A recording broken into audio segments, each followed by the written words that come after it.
Hello दोस्तों, मेरे YouTube channel में स्वागत है आपका मैथ मास्टर में।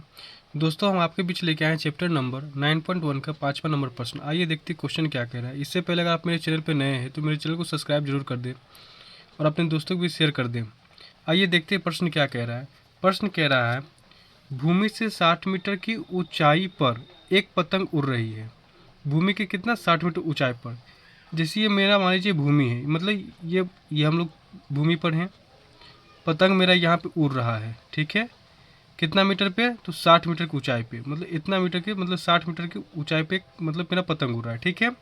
तो पतंग से लगी डोर, जैसे पतंग से जब भी डोर लगेगा तो इस तरह से डोर लगता है, डोर लगा हुआ है, ठीक है। लेकिन डोर को अस्थायी रूप से भूमि के एक बिंदु से बांध दिया गया है। तो भूमि के एक बिंदु से बांध दिया गया अस्थायी रूप से।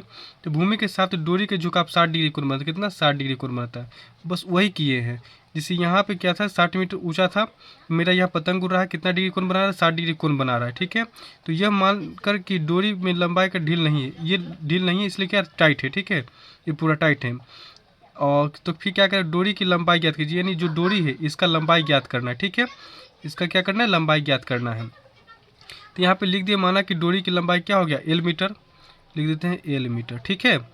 अब भूमि से पतंग की ऊंचाई कितना है, यानी ए सी कितना दिया हुआ है, 60 मीटर दिया हुआ है, तो इस यहाँ पे लिख दिए। अब यहाँ पे मेरा एक समकोण त्रिभुज बन रहा है, ये क्या बन गया, समकोण त्रिभुज बन गया।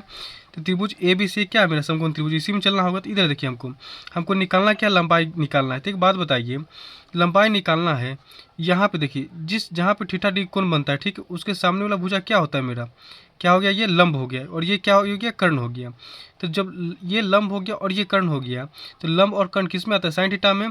तो साइन थीटा का फॉर्मूला हमको पता है, क्या होता है, लंब बटा में कर्ण होता है, यही ना होता है, लंब बटा कर्ण होता है। तो हम यहाँ पे लिख सकते हैं क्या, साइन थीटा बराबर लंब, लंब क्या हो गया, ए सी, ए सी अब बटा में कर्ण होता है, यानी ए बी। ए बी लिख दिए, यानी ए सी बटा क्या हो जाएगा, ए बी। और थीटा कितना है, 60 डिग्री, यानी साइन 60 बराबर क्या हो जाएगा, ए सी का मान दिया है कितना, 60, तो 60 लिख दिए। ए बी हमको निकालना है, ए बी हम लिख दिया। आपको मन है तो एल लिखने का, तो एल लिख दीजिएगा, कोई दिक्कत नहीं है। तो साइन 60 का मान कितना होता है, √3/2 होता है। उम्मीद करते हैं आप लोग को मान सारणी याद होगा, अगर याद नहीं है तो याद कर लीजिएगा, क्योंकि बहुत ही जरूरी है।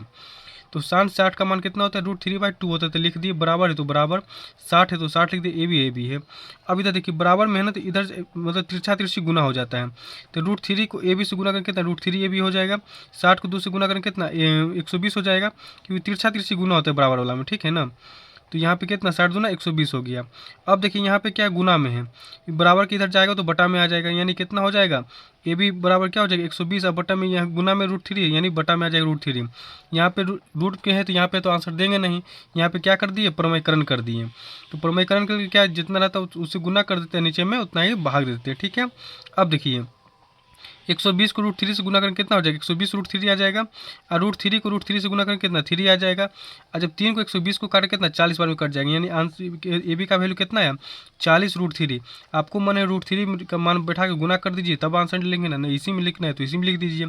यानी डोरी, यानी बाबू रे ए बी क्या था, लंब, यही माने थे बाबू डोरी, यानी डोरी की लंबाई क्या हो जाएगा, 40 √3 मीटर आंसर। उम्मीद करती है वीडियो आप लोग को समझ में आया होगा। अगर समझ में आ गया होगा तो लाइक ज़रूर कीजिएगा, कमेंट कीजिएगा मेरा वीडियो कैसा लगा आप लोग को। धन्यवाद।